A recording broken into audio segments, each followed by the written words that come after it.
Shalom sahabatku, sebelum kita merenungkan kebenaran firman Tuhan di pagi hari ini, mari kita sama-sama berdoa. Selamat pagi Bapa kami yang baik, kami mengucap syukur buat hari baru yang Tuhan berikan untuk setiap kami. Pagi hari ini, kami ingin kembali mendengar dan belajar tentang kebenaran firman-Mu. Biar kebenaran firman-Mu yang terus menyempurnakan kehidupan setiap kami. Amin. Pagi hari ini, kita akan merenungkan kebenaran firman-Nya dengan tema History in the Making. Mari kita buka Alkitab di dalam kitab Nehemia pasal 1, ayat pertama sampai ayat yang ke-6. Demikian firman Tuhan. Riwayat Nehemia bin Hakhalia pada bulan Kislew tahun ke-20, ketika aku ada di Puri Susan, datanglah Hanani, salah seorang dari saudara-saudaraku, dengan beberapa orang dari Yehuda. Aku menanyakan mereka tentang orang-orang Yahudi yang terluput, yang terhindar dari penawanan dan tentang Yerusalem. Kata mereka kepadaku, orang-orang yang masih tinggal di daerah sana, yang terhindar dari penawanan, ada dalam kesukaran besar dan dalam keadaan tercela. Tembok Yerusalem telah terbongkar dan pintu-pintu gerbangnya telah terbakar. Ketika ku dengar berita ini, duduklah aku menangis dan berkabung selama beberapa hari. Aku berpuasa dan berdoa ke hadirat Allah semesta langit. Kataku, ya Tuhan Allah semesta langit, Allah yang maha besar dan dahsyat, yang berpegang pada perjanjian dan kasih setianya terhadap orang yang kasih kepadanya dan tetap mengikuti perintah-perintahnya. Berilah telingamu dan bukalah matamu dan dengarkanlah doa hambamu yang sekarang kupanjatkan ke hadiratmu siang dan malam bagi orang Israel, hamba-hambamu itu, dengan mengaku segala dosa yang kami, orang Israel, telah lakukan terhadapmu. Juga aku dan kaum keluargaku telah berbuat dosa. Perhatikan sekali lagi bagaimana sejarah besar mulai terjadi. History in the making. Nehemia bukanlah seorang imam. Dia bukan orang Lewi. Dia adalah orang biasa saja yang kemudian ditawan dan dijadikan budak di Babel, lalu menjadi pelayan di kerajaan Persia di bawah pemerintahan Raja Artasasta.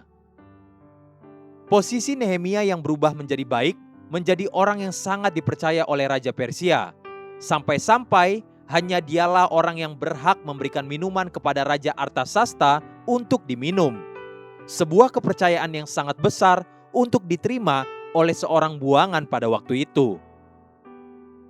Kisahnya dimulai dengan sebuah pernyataan waktu dan tempat.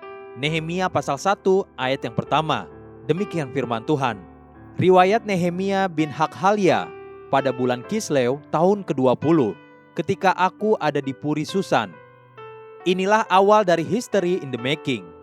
Sebuah sejarah besar sedang dan akan segera mulai terjadi. Sejarah besar ini bukan hanya akan terjadi bagi Nehemia, namun juga bagi bangsa Israel dan bahkan seluruh umat manusia. Peradaban manusia akan melihat sebuah pembentukan sejarah baru, di mana satu orang manusia sederhana bisa dipakai Tuhan untuk berdampak sampai lebih dari 2.500 tahun sesudah itu. Nehemia sudah mengalami dan sedang menikmati kelegaan yang menjadi impian dan kecemburuan banyak orang.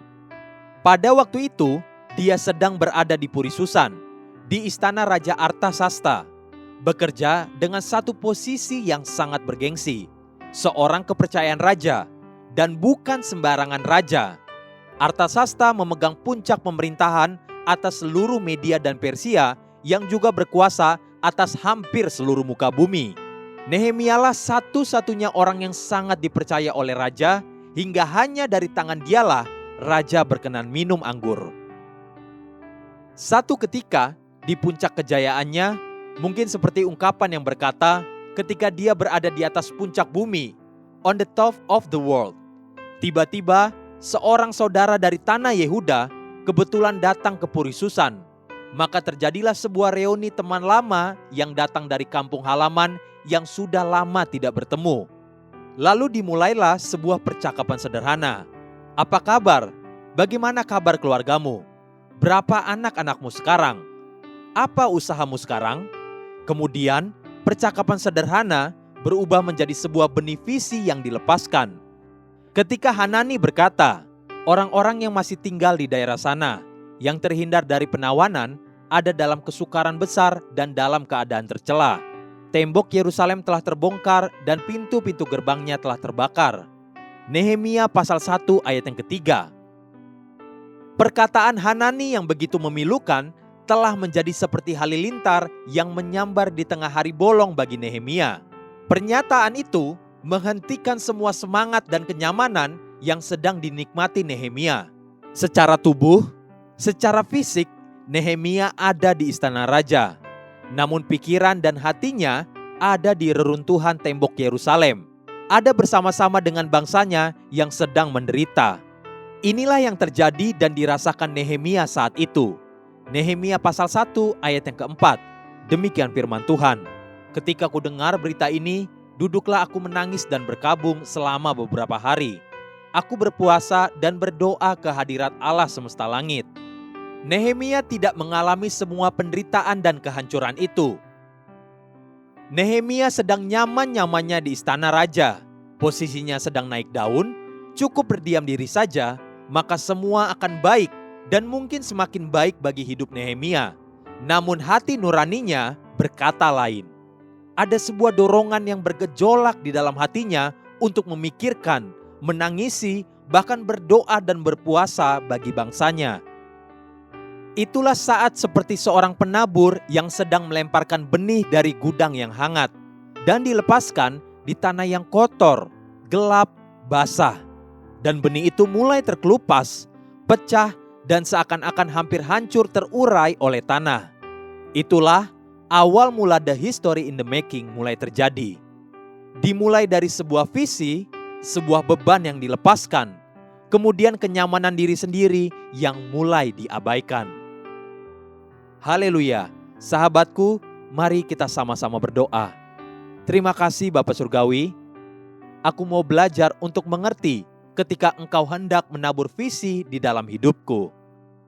Amin. Jesus loves you and so do I.